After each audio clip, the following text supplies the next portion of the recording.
Imagine two friends, and can we have the first slide here? On red bicycles in a picturesque capital city in Northern Europe, whose recent architecture is dominated by retro styles.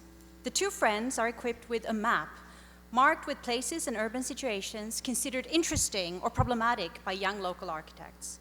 The places include a slightly scary cave underneath a bridge, a square in the middle of a new neoclassical housing area, and a forgotten concrete platform under a highway next to the city hall. The friends had borrowed the bicycles free of charge and received the map at the Moderna Museet in Stockholm, where they went to see the exhibition What If? Art on the Verge of Architecture and Design. Apollonia Szostasic's work, Suggestion for the Day, played on the fact that art museums today offer a variety of activities to their visitors, that they need to attract a larger audience based on other touristic offers than just exhibitions of art. In Szostasic's case, it was an activity which could potentially trigger questions about exactly the role of a museum as a cultural agent and a player of increasing importance in relation to urban space and development, not least gentrification. The second part of Suggestion for the Day involved a meeting in the exhibition space between the young architects who lent their comments to the map, city planning officials, developers, and even two high-profile local politicians who at the time were in charge of many of the decisions shaping urban space in Stockholm. Just a shot from the exhibition, here to show you the lamps in the background by Jorge Pardo, because they appear in the image with the people in the meeting. These were people who normally would not even talk to each other. There was no audience at the meeting, only the participants, and the discussion was lively. The politicians, in fact, confessed that they would not have participated unless it was an artwork. And the discussion was even heated. At the end of the 3 hours, the participants unanimously agreed that this discussion had to continue, and it did. For another year, as long as I was working as a curator at the Modern Museum, it was hosted there, and then when it went on to Jaspis, where Szostasic did a residency. 3 years after the initial meeting in What If? Art on the Verge of Architecture and Design, I was flying from Munich to Stockholm, browsing a Swedish newspaper. I came across a small article on a debate about the future of the harbor area at the Museum of Architecture in Stockholm. Towards the end of the text, I realized that this was the most recent discussion in the series which started at Moderna Museet. But more importantly, there was no mention of the museum or the exhibition, not even of Apollonia Szostasic. And this was precisely what she had aimed at, to create a debate about the conditions for the built environment in Stockholm, a debate which eventually could have a life of its own, beyond art and its institutions. And yet it could not have come about without art and its institutions.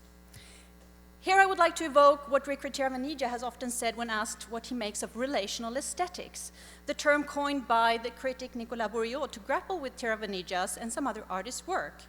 He has said that he has used the term relational and he has used the term aesthetic, but never together.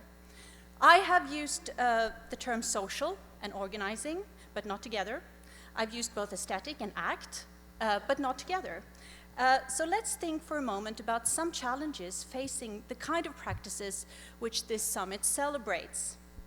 They're diverse and contradictory, and yet there are a few common denominators. They tend to privilege collaboration and participation, as well as the transitory. They often move outside designated exhibition spaces and are less concerned with the fabrication of objects and with the paradigm of display than mainstream art. Many of them also seem to share an interest in notions of community and a commitment to critique. But what can institutions be today, and what does it mean to be critical in the various places where people nurture this ambition? Critique is an instrument, says Michel Foucault in reply to his own question in the 1978 lecture, What is Critique? An instrument which is akin to virtue. Critique is a certain way of thinking and acting, a particular relationship to everything around us. It means to doubt and to challenge the politics of truth. Rather than locating the birth of modern critique in the high critical enterprise of Kant, Foucault traces the genealogy of the concept of critique back to medieval mysticism and the religious struggles and spiritual attitudes of the Reformation, to the, as he says, little polemical professional activities, the little polemical professional activities of that period, through which individuals established a hotline to celestial powers for doubts and concerns about their emotions, conscience, and beliefs.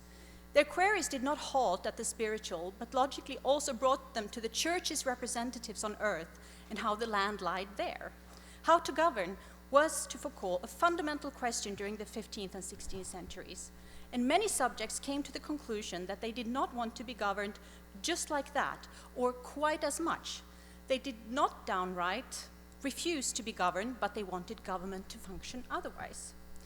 And the notions of not wanting to be governed just like that, or how to function otherwise, are embedded in many of the works evoked here at the summit today, and a desire to enact that quite literally in different situations. I think we need to see this in light of the crisis of representative democracy and its increasing reliance on symbolic forms of participation. The thrust within contemporary art towards the literal and the palpable is intimately connected to a perceived wish for compensation, not because it's more true or more genuine, but because it allows for other forms of engagement. Wow. In addition to that, the physically palpable more and more also appears in relation to the virtual, like what nature was in the 19th century in relation to culture, something which is constantly referred to and argued with like a shadow. I'd like to think about the new wave of institution building that we see in the art world. Artists like Anton Vidokle, Tanja Bruguera, Copenhagen Free University, School of Missing Studies, and many others, as a manifestation of such a desire to be governed otherwise, and more precisely, how to be more self-organized. And we can also think of this as a new phase of institutional critique, perhaps a fifth phase.